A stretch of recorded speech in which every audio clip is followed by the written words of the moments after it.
ছোট্ট এই স্ট্রবেরিটা এখান থেকে এরকম বড় হবে।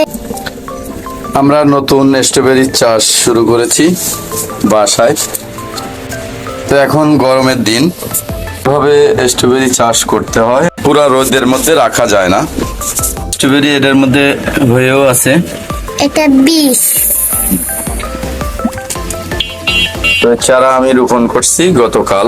দেখতে পাচ্ছেন চারা এখানে আছে একটা দুইটা, তিনটা, আর এখানে একটা তিনটা, এখানে দুই, চারটা, আর ওইখানে আছে দুইটা। এই মোট 6টা চারা রোপণ করলাম। তো বাইরে প্রচন্ড রোদ, আমি কিন্তু একটা রুমের ভিতরে রেখে দিয়েছি, চতুর সাইড দিয়ে খোলামেলা। এই যে এরকম ভাবে এই রুমের ভিতরে, উপরে চাল, এটার ভিতরে কিন্তু পুরা রোদ লাগে না, সেজন্য আমি ভিতরে রেখে দিয়েছি।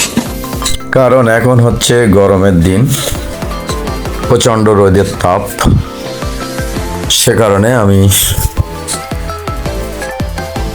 ছাদের উপরে রুমের ভিতরে রেখে দিয়েছি, হালকা রৌদ্র আলো বাতাস পাওয়ার জন্য, এবং প্রচণ্ড রোদে যাতে নষ্ট না হয় এবং 12 মাস গাছ বেঁচে থাকা সিস্টেম এটাই।